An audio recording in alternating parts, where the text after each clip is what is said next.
In today's video, we're replacing the fuel tank sender on my Beetle. I'm having some issues with it. It's not working, so let's see if it can be fixed or not.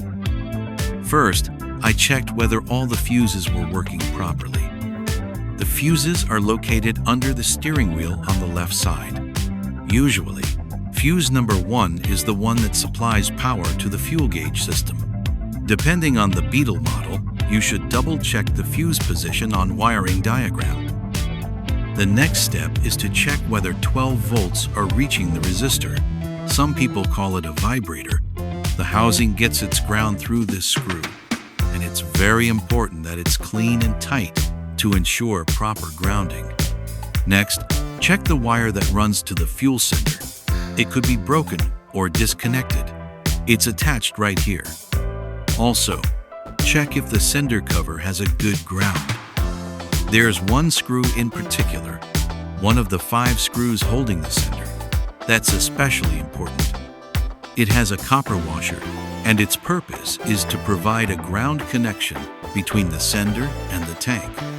There's even a small letter G stamped near that hole to indicate that this is the grounding point. If all of this checks out, then it's time to suspect the sender unit itself.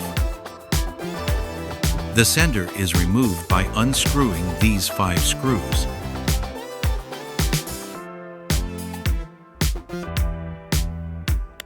A proper Beetle fuel sender should give a resistance between 10 and 70 ohms.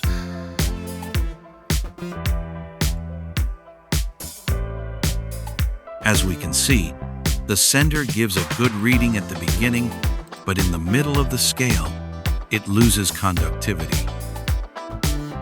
Now I'll compare it with the new sender, and I should get the correct values.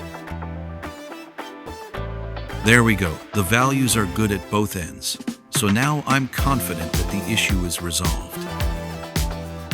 Let's go ahead and install the new fuel sender now, and then check if everything is working properly. Before mounting the sender onto the tank, it might be easier to first insert the screws through the holes in the gasket together to make installation smoother.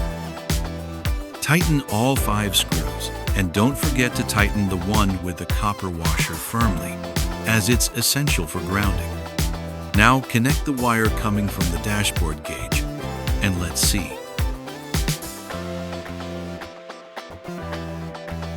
Everything's working perfectly. Watch the full video on my YouTube channel.